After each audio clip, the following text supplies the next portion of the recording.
السلام عليكم ورحمة الله وبركاته. بسم الله الرحمن الرحيم. الحمد لله رب العالمين، والصلاة والسلام على أشرف المرسلين ورحمة الله للعالمين سيدنا محمد وعلى آله وصحبه ومن تبعه إلى يوم الدين. أما بعد.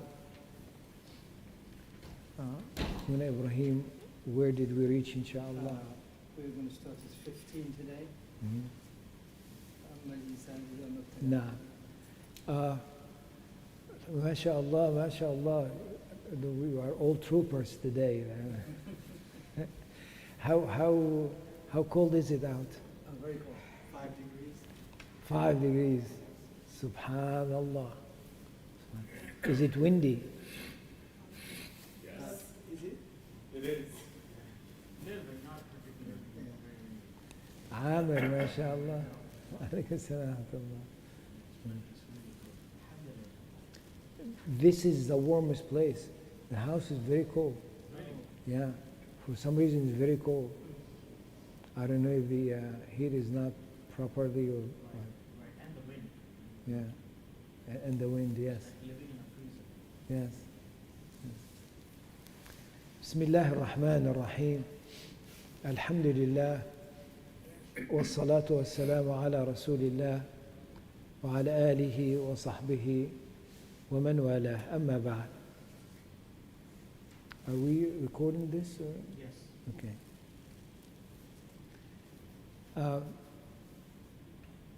We are in Surah Al-Fajr, and how Allah subhanahu wa ta'ala, after swearing by the night and the beginning and the end of the night, and by the 10 nights, and by Al-Fajr, which the end of the night. Allah subhanahu wa ta'ala is telling us about those who came before us, nations that caused mischief on earth and went beyond the boundaries Allah subhanahu wa ta'ala describes, and the increased fasad on earth. Now, those people who are the elite that Allah subhanahu wa ta'ala calls them al-mala', they were living a life that's a good life. It seems to be. They were al-mala', they were the leaders. They were those who had things of this dunya, and they were over those who did not have much. Okay? So, but then Allah subhanahu wa ta'ala told us what kind of a punishment that came to them at the end. At the end of their lives, Allah subhanahu wa ta'ala sent punishment upon them and then took them into hellfire. So now this is a picture in front of us, if you will, that you see that you don't quite measure it with the measure of this dunya, because if you stop measuring by this dunya, then the issue will not make sense to you. Those who are really causing problems around and evil, and they seems to be having it easy. Okay? And those who seems to be, or who are actually going through difficulties, okay, they do not have much of this dunya, okay, but they are good people. Okay, so how this equation goes? So Allah subhanahu wa ta'ala puts this rule or this general understanding, okay, or specific understanding about the reality of this. It is not the perception that you see, but there is a reality to it. So Allah subhanahu wa ta'ala will give us this reality. Faddal.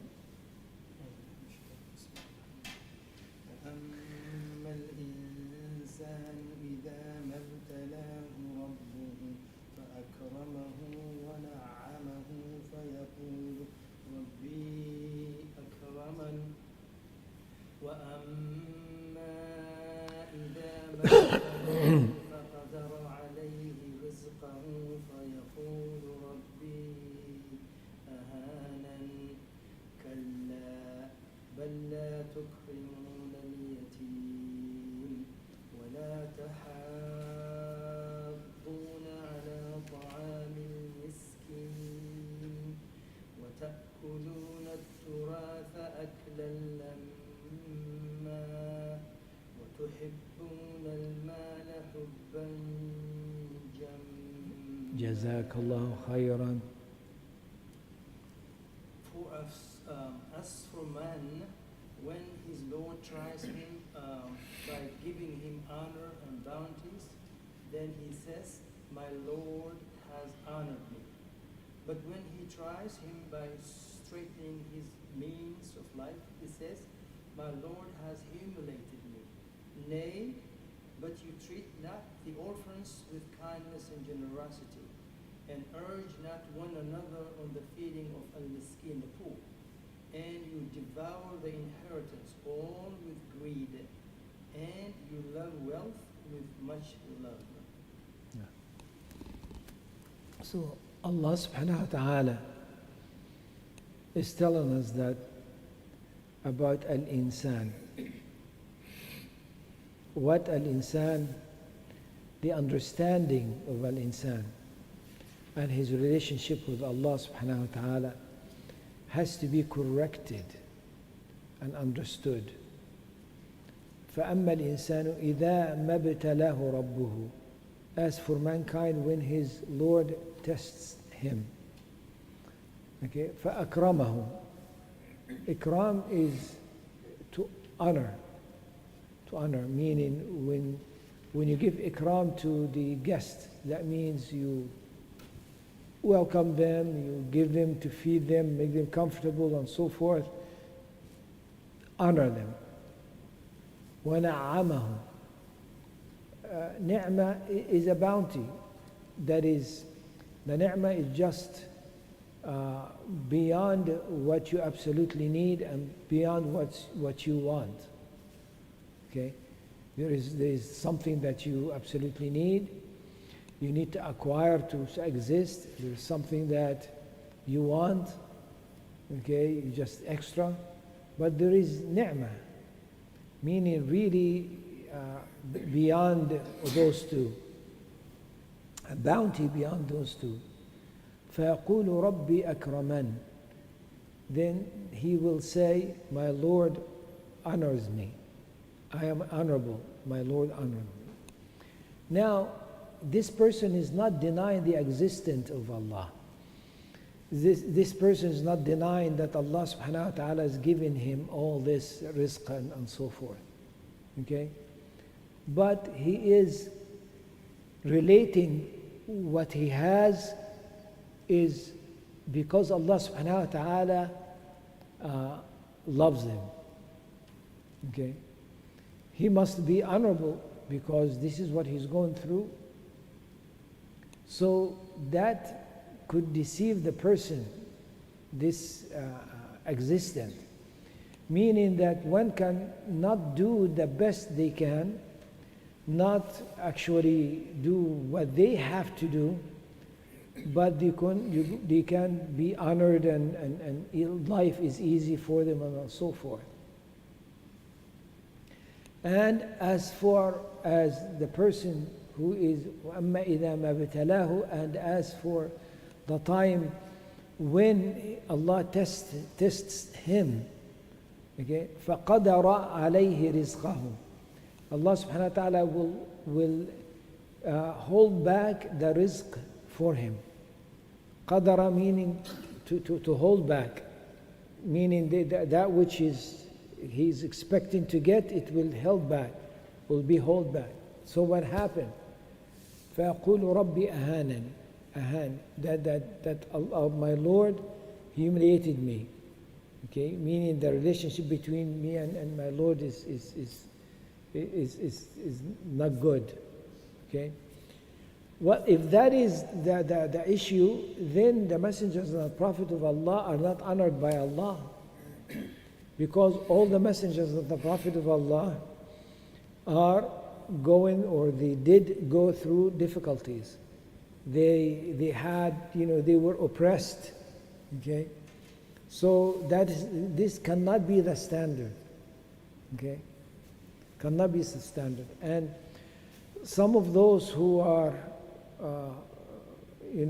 going on the wrong path at the time of the prophets and the messengers of Allah, they will take that measure to measure if this person is a prophet or a messenger or not. How? They say, what about if your Lord honor you? We want your Lord to honor you more than us. Then we will believe in you. Okay? If you just have angels with you now, we cannot have that. If you have, a garden that gives you fruit all the time, we do not have that. Okay? If a treasure will come down on you, there will be the richest among us. We don't have that. Then you are the most honorable, therefore you are better than us. So maybe we listen to you. And some said, and if you just go up in the skies, okay, be elevated and go up in the skies, miracles, and then come back to us with the book, okay? And if you do that, we're not going to believe in you still. Well, and that's what they say, okay? And some will say we will just have to see Allah subhanahu wa ta'ala with our own eyes to believe and so forth. So now those who are living in the societies of those who are committing atrocities, they have to decide what is the measure of being honored or not, so they can lead their lives, right? So if you are living in the society of the Fir'aun-like system, okay, and those who are the Fir'aun of the time and those who are around him, they're having really good life. So what do you want to do? If this is the measure that's getting close to Allah, if your measure is dunya, you want to be among them, okay? Because this is where the goodness as you measure it is, okay? And if your measure is that your relationship with Allah subhanahu wa ta'ala is good, or their relationship with Allah subhanahu wa ta'ala is good because they're having a good time, so you want to be like them. Okay? As we said before, that we went to visit a church once, a Unitarian church, and they told us that there is a Muslim among them there. Okay, and when eventually he came to us and we talked with him, that was his measure. His measure was, look at the West and look at how a lot of good things are coming to them, and this and that, and life is easy here. And look at where I came from, a Muslim country, how Muslims are having difficulties and so forth. So Allah must like them more than they like Allah like us. They cannot be wrong, otherwise they will not go through good things. And we cannot be completely right because Allah is angry with us. That's why we're going through difficulties. So you find that wrong understanding. So this person, he's trying to get close to those who are perceiving that Allah subhanahu wa ta'ala is pleased with them. And some, as we said, want dunya. So like at the time of Fir'aun, when the magicians, Fir'aun went to them and asking them to help him. And what did they say? What's in it for us? We don't mind playing these tricks and doing all of this, and we do not mind to be your agent, okay? But what's in it for us, okay? But at the end, they found out what the reality was, so they let go with that and went with belief and submitted and became a Muslim to Allah subhanahu wa ta'ala. So it is a decision that we make, which camp we're going to be in. And shaitan comes in and plays with this, okay? Plays with this. And You find, a Muslim or someone who knows this reality, but then they can compromise. Compromise so he does not reach the difficulties and so forth. Okay? Rasulullah sallallahu alaihi wasallam taught us what is it that we can negotiate in, and what is it that we do not touch and negotiate in, period. The issue is not there. Okay, so now especially when the time of the oppression becomes so much, then sometimes the Muslims would, when we say Muslim, meaning those who were followers of the prophets and messengers of Allah throughout all times, then they would compromise because the one who is oppressing them cannot exist with them at the same time with the values that they carry. So they would ask the person or the group or those who are carrying the truth just to compromise with, so they can coexist. Let's coexist, okay? So what is this compromise is going to come down to? Come down to that anything that a Muslim does that affect the system that is oppressive system, okay, that's affected in a negative way, it has an impact on it, then that needs to be compromised with from the side of the Muslims. And this is what the one who is committing the atrocity is asking for. Okay? How they came to Rasulullah sallallahu alaihi wasallam and say, just recognize our aliha. Just don't, you don't have to really follow and so forth. Recognize it by any way or means, shape or form. Okay? Do not talk ill about it. Just do not talk ill about it. Okay? That's all we need from you. And you'll be our best friend. Okay? We'll coexist. Okay? In other words, go ahead and lead your life as the one who is a Muslim. Okay? Worshiping God and God alone, Allah and Allah alone. And we worship our idol and so forth. Okay? And we will have our way, you will have your way. Okay?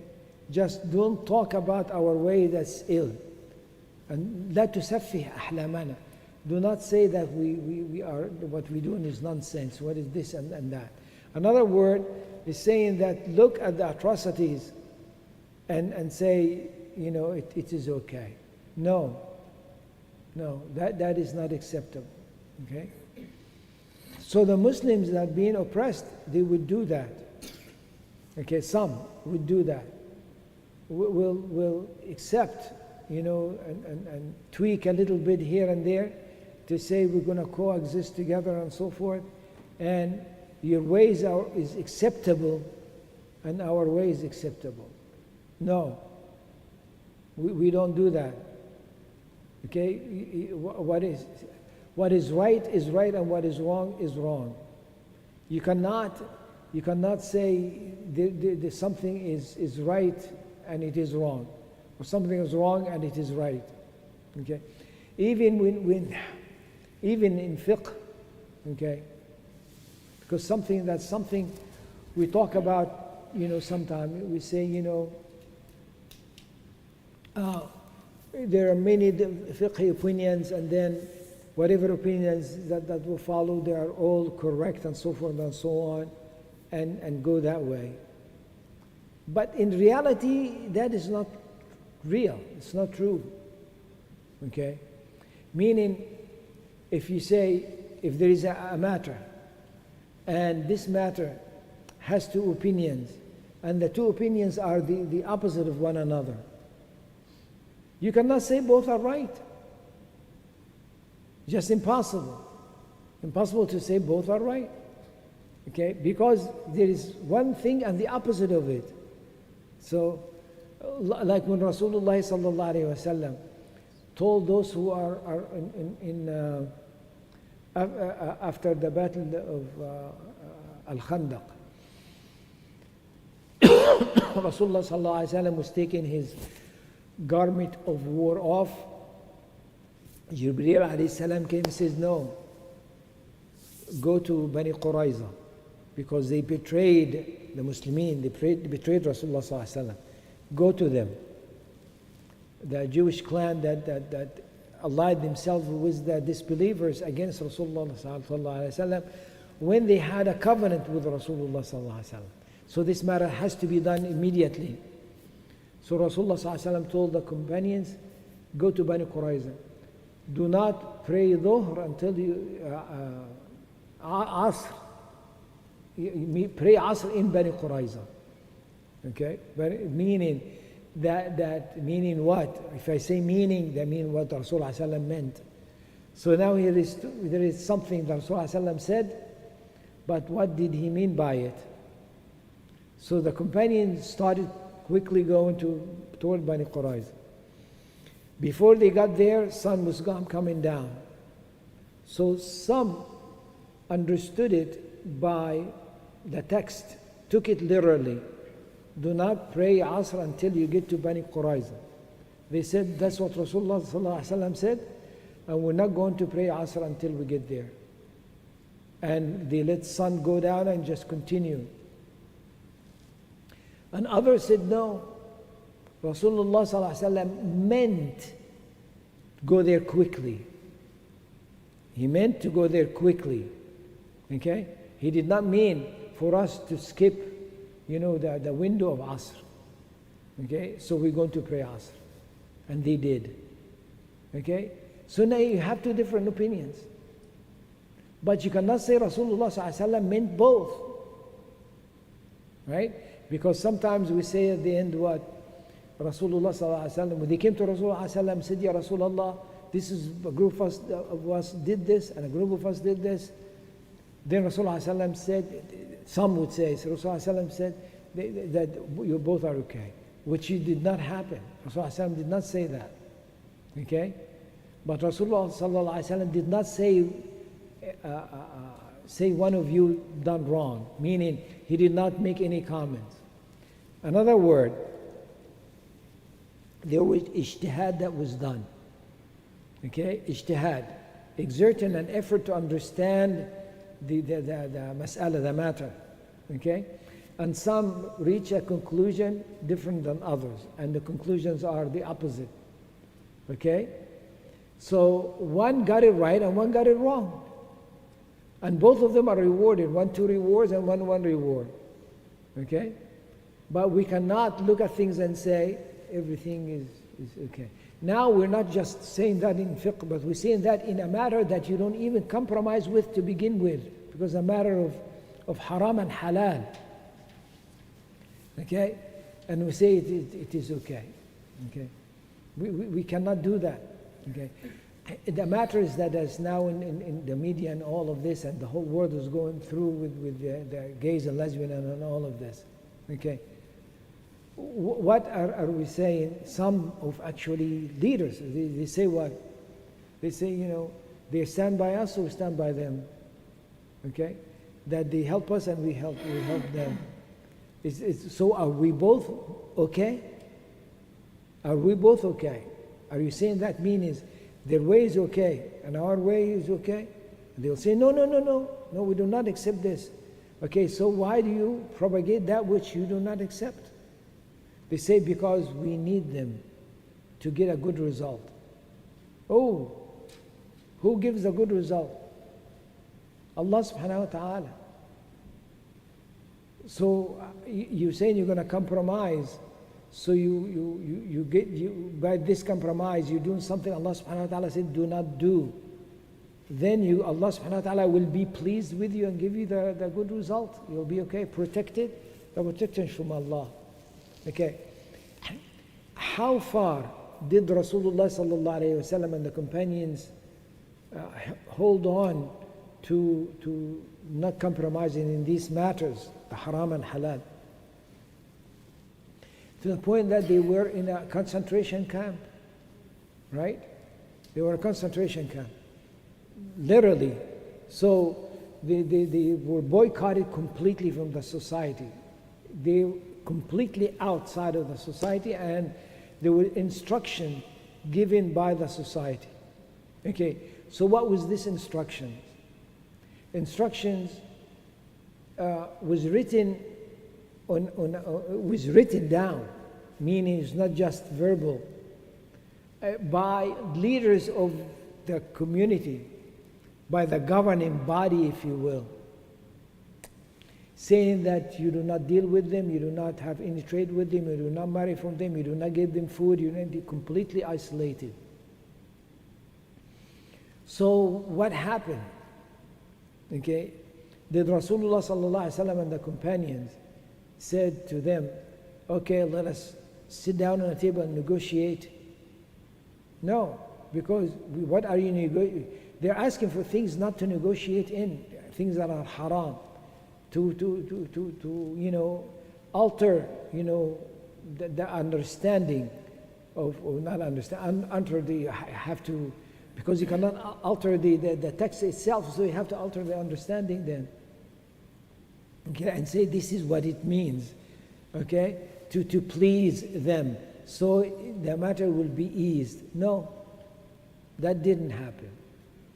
Rasulullah sallallahu alaihi wasallam and the companion did not protest either. Okay, the matter, okay. So where did the opening come from? How did this matter break? By Allah subhanahu wa ta'ala through disbelievers. By Allah subhanahu wa ta'ala through disbelievers. 4 of disbelievers decided that this is not right and so forth, by the name of tribalship, by the name of how the Arab honor, the honor of the Arabs, by our custom, and by the name of this and that, right? Not by the name of Allah, that this is cannot be. Okay, they are still from among us, they are still this and that and so forth. So we have to reason in this and so forth. So they made a plan to go around the Kaaba, divide themselves. One of them will stand and give a khutbah about this is not right and so forth, and against what we carry on so forth. And then the other one will stand up and say, I second this one, that I'm the third and the fourth, and make a commotion. And finally they did that and went, got the paper and so forth, and tore it, and the matter was done. The point is that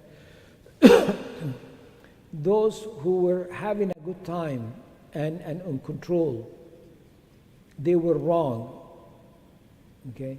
And those who were having the most difficulties, okay, they were right. Okay? But they held on. Allah subhanahu wa ta'ala was still giving ni'mah to those who are oppressors. Okay? And allowed the difficulties to go on those who are right for a long time. To a point that they would come to Rasulullah sallallahu alaihi wasallam and display the punishment physically. Here's my back, ya Rasulullah. Here's this. Rasulullah sallallahu alaihi wasallam, his face will change, or did change, and say to them, you want it easy. There were those before you who had they would dig a hole for them and put them in it and saw them with a saw to half while they're alive. There were those who their flesh is combed off their bones with iron combs, and they held on, meaning the companions of Isa alayhi salam. And you want it quickly, you want it easy. But Allah subhanahu wa ta'ala is saying, this is not the issue that I'm giving, therefore I'm honoring, or I'm holding back, therefore I'm humiliating. That's not the case. But Allah subhanahu wa ta'ala tells us about the behavior. What do you behave as a human being? You should take care of al-yatim. You don't take care of yatim, you do not, وَلَا تَحَضُّونَ عَلَى طَعَامِ الْمِسْكِينِ. We do not even encourage for the food for the needy, not give the food. You are an obstacle in this process too, okay? Another word, you need to carry the value and change yourself as a human being here, trying to have the honor or to give the honor to those who are die in a dire need, to take care of things in the behavior and the guidance that Allah subhanahu wa ta'ala has given you and the way that Rasulullah sallallahu alaihi wasallam has given you.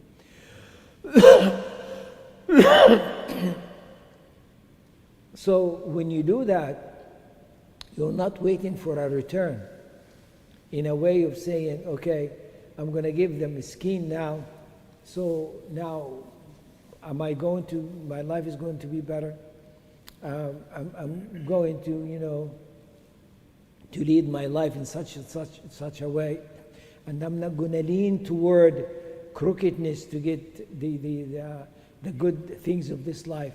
Am I going to get the result now? That is not the way. Okay, we are not the one who do good things and then stand away from it and look at it and admire it. See what we did this and we did that. No, we just get busy within that wall to build it and see where we are standing and make sure the area that we are in is strong in this wall. Okay, and it doesn't matter what others are doing. We help one another and continue in that building without compromise. But if we have something that is weak in this building, that we blame ourselves. Okay, Allah subhanahu wa ta'ala has given us the tool to strengthen this wall. Okay, and how to build it. Okay, and Allah subhanahu wa ta'ala promised that it is going to be built before the end of time. There is no doubt about that.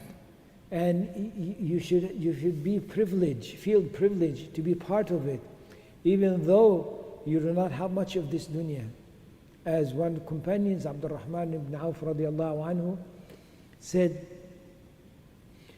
we were tested with difficulties and we passed. And we are tested with easiness. I'm afraid that we might not pass. Okay? That is, when did he say that? We had a plate of food that has many different variety of food in it. Now that is a ni'mah and fadl from Allah subhanahu wa ta'ala. So the glasses we should put, it is what is right and what is wrong, not relating to the goodness that seems to be coming, to honor from Allah because love Allah has given us, or the difficulties that we are in because a dislike that Allah subhanahu wa ta'ala has for us. And there is now finally a component in this that is so delicate, okay, that one can have the ni'mah of this life but not being comfortable. And one can have difficulties of this life but feeling not comfortable. The rida being pleased, okay, with what Allah has given you. Having a good relationship with Allah subhanahu wa ta'ala. When Allah subhanahu wa ta'ala says, رَضِيَ اللَّهُ عَنْهُمْ وَرَضُوا عَنْهُ, that is the ultimate. Allah is pleased with them and they are pleased with Him. That is the ultimate disposition that you would have in this life that has the most of benefit and the true bounty of this life. Does not matter how difficult or easy this life is, the existence, but how pleased Allah subhanahu wa ta'ala is with you. And how are you pleased with Allah subhanahu wa ta'ala? Okay? After all, the rida is the highest reward in Jannah. When Allah subhanahu wa ta'ala will say, I am pleased with you and I'll never be angry with you. So that also is the highest reward in this life. Okay? So those who seems to be going through easiness, you don't know their internal issues. You don't know how well they sleep at night. You don't know what bothers them. Okay? You don't know if they are pleased with what fear do they have. When you're not having much and you go into sleep And you remember the hadith of Rasulullah sallallahu alaihi wasallam that if you go to sleep and you have your food for today and you are in safety, okay, then you have the earth and what's in it. Because that's, now this I'm adding this, that is all what you need, right? You need your food to be full and to be safe, no harm coming to you, okay? It doesn't matter how rich or how poor you are. That's what you need at that moment before you go to sleep. And you don't know if you're going to wake up or not, right? So you become equal with the richest person now. Both of you have what you need, the food for today, and you go into sleep and you have safety, and you don't know if the other one has safety, meaning safety in mind. And okay. The Israelites did not have safety because the food that was coming to them, they did not work it themselves in the land. Al-Mannu wa Salwa was coming to them, right? The birds will come to them, and the manna will be created them without their work or anything at all. And the best of food, right? But when they go to sleep, were they comfortable? No. Why? Because they don't know if tomorrow the food will come or not. They do not trust Allah subhanahu wa ta'ala, but they trust the ground. So they told Musa alayhi salam, we're not going to be patient in this. Ask your Lord to get us what the land gives us.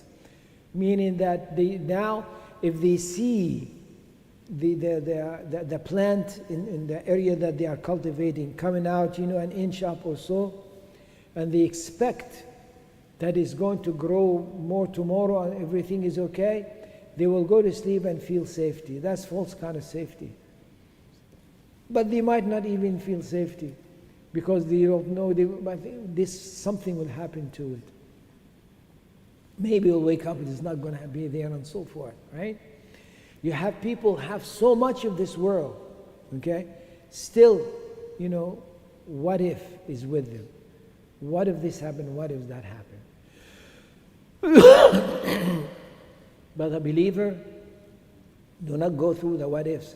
He goes through, what is my duty now? Right now, in the plan I'm making, in the thoughts that I have, in the future that I'm planning. What is my duty? What is the role that I should be playing? What are the do's and don'ts in this? And once you reach that conclusion and you do what you have to do, what you're supposed to do, then you are pleased, and you're hoping that Allah would be pleased with you. Then you can sleep comfortably. So, at the end, the measure has to be the measure that Allah gives us, not the measure that what shaitan appears to be given to us. وصلى الله على سيدنا محمد وعلى آله وصحبه أجمعين والحمد لله رب العالمين. Please, if you'd like to make any comments. Huh? Yes. You covered that? No, I didn't. You leave it for Yes, inshallah. We'll do it next week. Yeah, inshallah.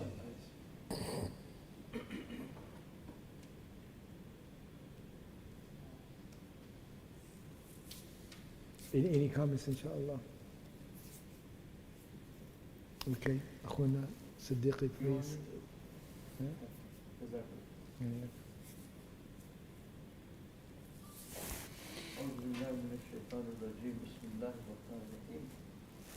Alhamdulillah, today we continued with Surah Al-Fajr, and we did 4 ayahs.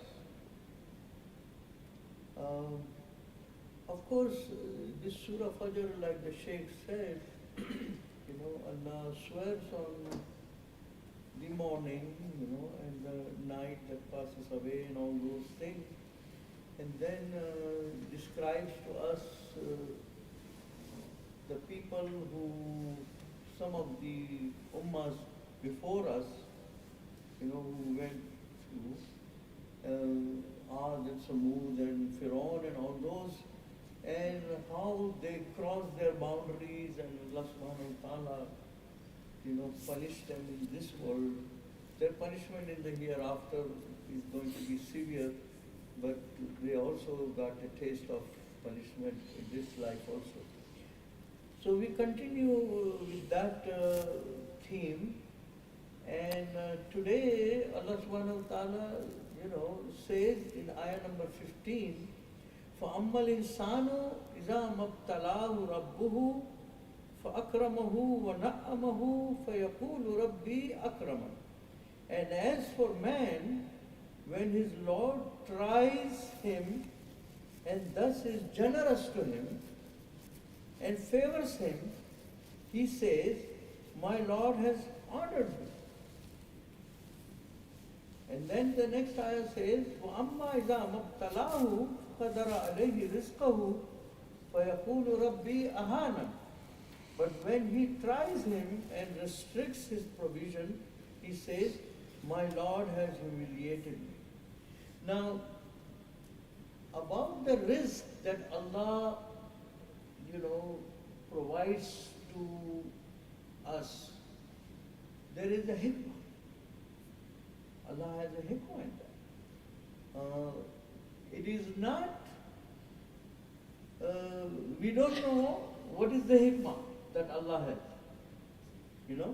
And we see there are people who are very rich and they have a lot of risk and they have, doing very good in this life. And they are not good people,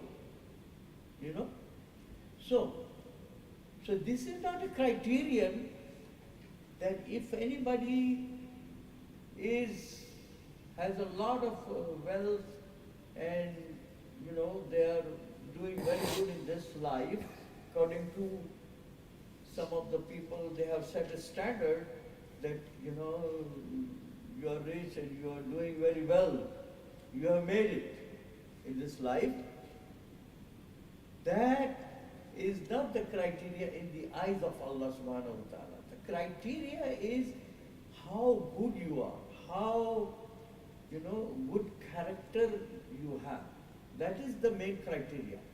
So people are deceived by that. And they, the first ayah says that when somebody has a lot of risk and a lot of sustenance and they are doing very good, you know what they say?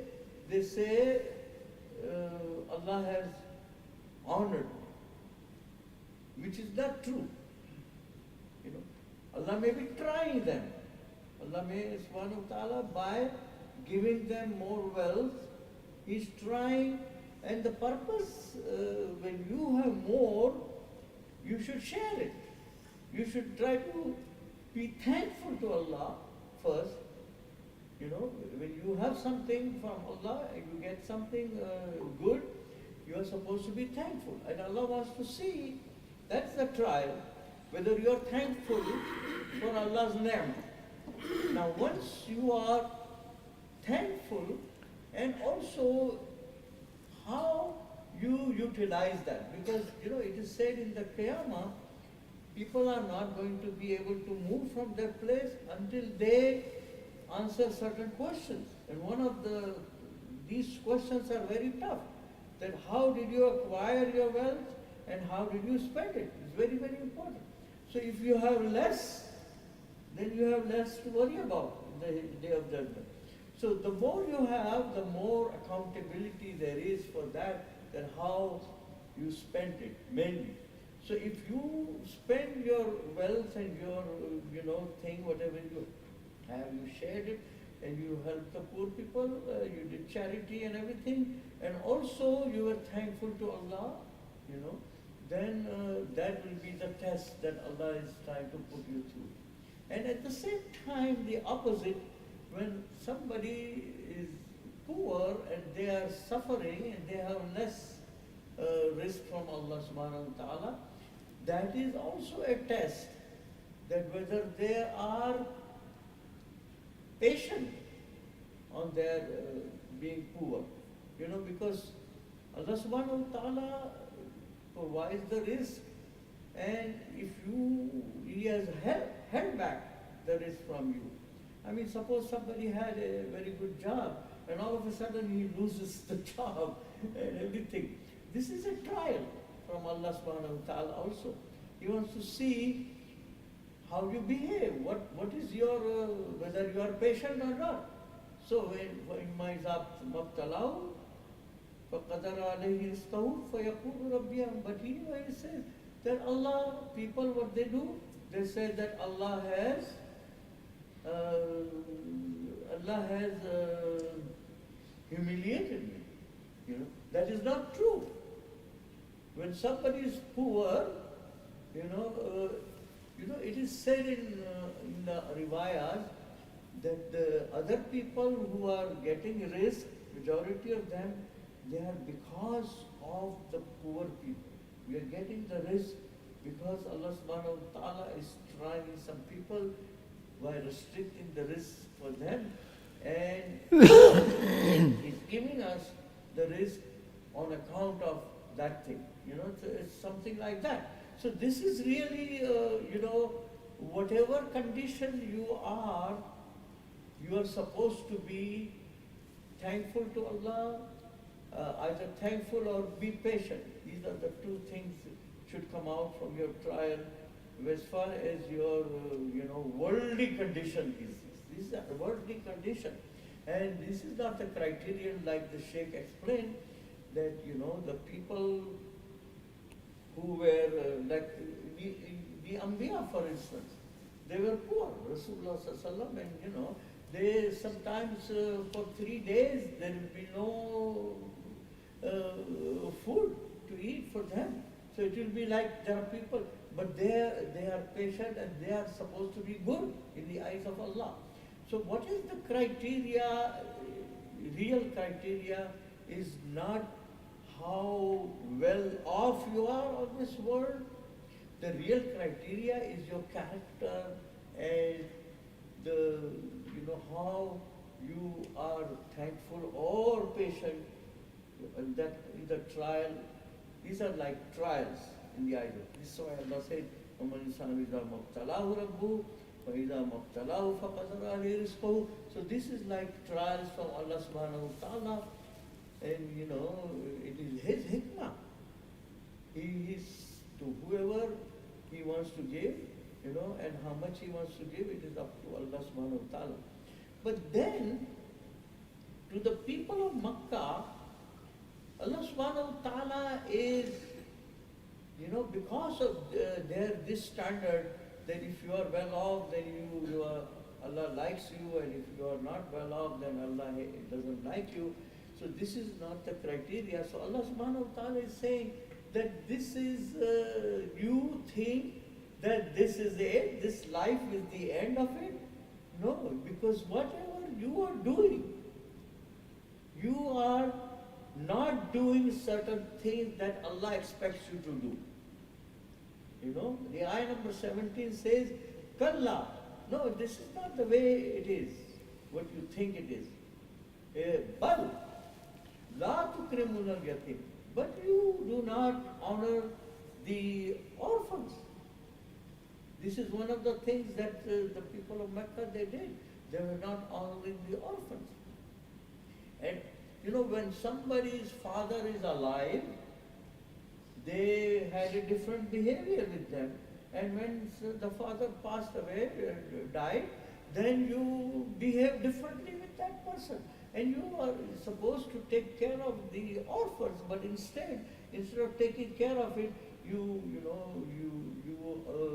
dishonor them, you do not honor the orphans, and you don't take care of them.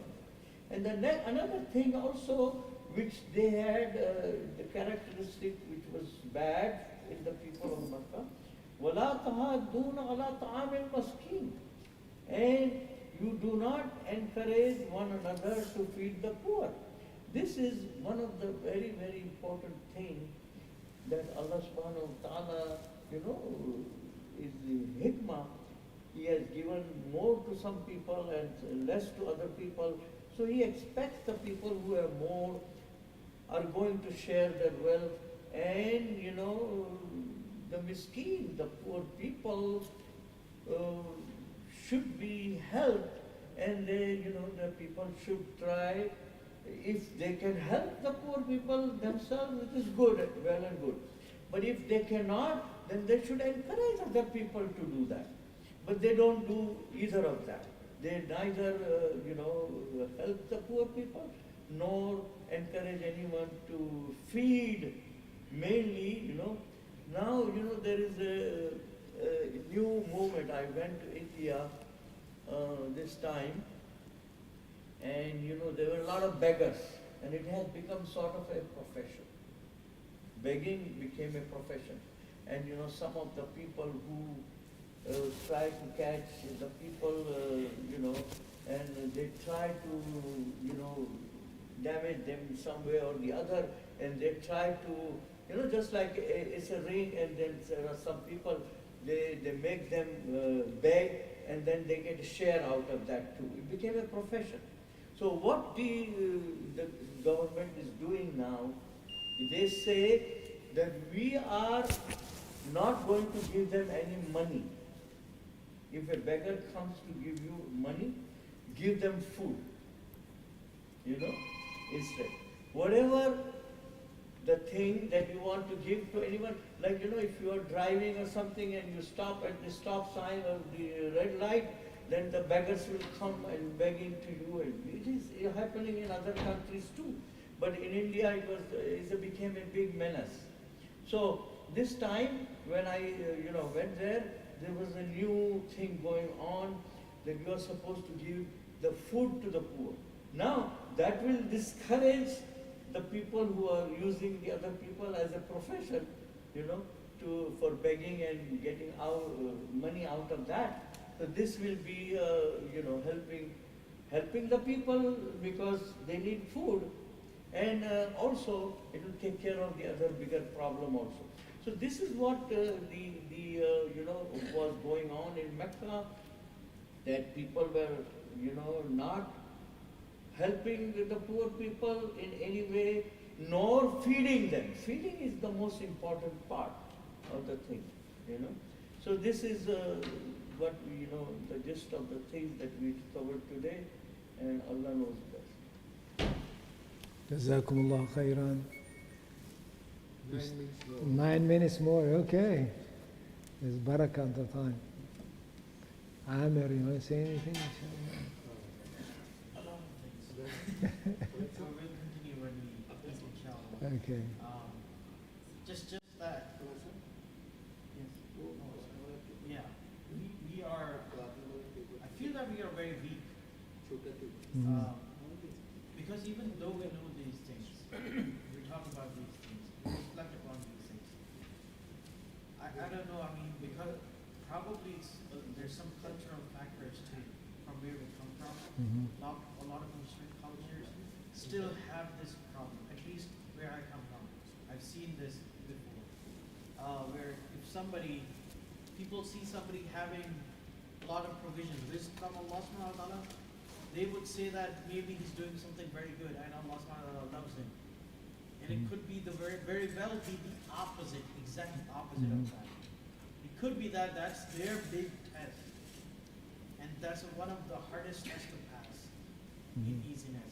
So, I don't know, you were talking about the Sahaba as well.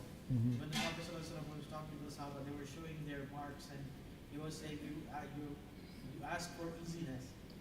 I mean, compare that to, they were Muslim, we are Muslim. Just compare that to us. I mean, I don't know, we failed miserably, I guess, in all of our tests. Yeah. So I guess we're very weak and we need to work on ourselves. Yeah. Because given that some of our, actually you were right, some of our Muslim, I wouldn't say call them leaders, but influential figures. Mhm. Good comment, yes. Because I don't think they have the capacity to lead with this. Mhm. So I wouldn't call them leaders. Mhm. Not mine at least. Mhm. So these influencers, when they talk about these things, they take a particular aspect of Islam and they just abuse it. Mhm. The aspect of Islam is to be kind, polite and not insulting and being tolerable. You take tolerance the wrong way. You take it all the way to the extreme. So yes, we agree. I think we agree with coexisting, Mhm. but don't expect from us to call it okay. Mhm. I think that's the contention. Mhm. We cannot call, there are things that we cannot call them okay. We are very much against them. They are happening. We do not have control over you. Mhm. But we cannot ever accept that that is Mhm. okay. That goes against the very nature of ourselves. Mhm. So, but then these influencers or these certain groups of people, they take a particular version or understanding in Islam and then distort it. And then it is imposed on us to accept their point of view. Yeah. That we are somehow harsh. Yeah. I don't know, Allahu Alam. There's a lot of weakness in the Ummah, Yeah. in some of the most basic things. Yeah. I know basic things are harder challenges too, Mhm. but I guess we need to do a lot better. Especially now that we are, Muslims, generally speaking, we are in big numbers. When you have more numbers, you have to be more careful. You have to really start moving on to the right path. Otherwise, because then statistically, you have more chances to go wrong. Mhm. When you have more numbers, you have more chances to go wrong because you can have more groups of people and Mhm. more contentions within people. Mhm. So as you were giving an example of when the Prophet ﷺ said, pray, you pray Asr over there. He didn't say over there, I think. Mhm. You pray Asr in. Mhm. I think that was the kind of like the wording or of it. But there were two groups. I bet if that was the case today, there must be at least 15 groups Mhm. having all sorts of weird opinions. To sum it up, I know I'm trying to fit in the minutes, but to sum it up, we really need to go back to the basics, really hold on to the basics, and really work within ourselves. When Allah, I find it amazing that when Allah subhanahu wa ta'ala wants to talk about, or talks about big important issues, we don't really feel them as big important issues. For example, feeding the orphan.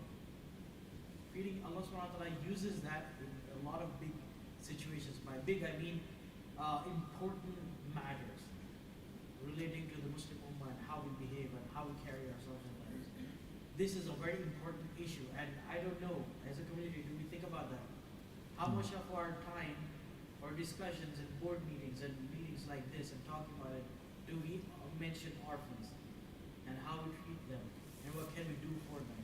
Mhm. So I guess there's a lot of, we need to go back on the drawing board, as they say, and really figure out what we need to do as individuals, as families. Families are very important, and as communities, because communities are a big family of small families. Mhm. So that's all I have. جزاكم الله خير. جزاكم الله خير. In the verses that we have today, I think it is important that Al-Insan is mentioned when Allah is trying. He tries the Muslims and non-Muslims. Al-Insan in general.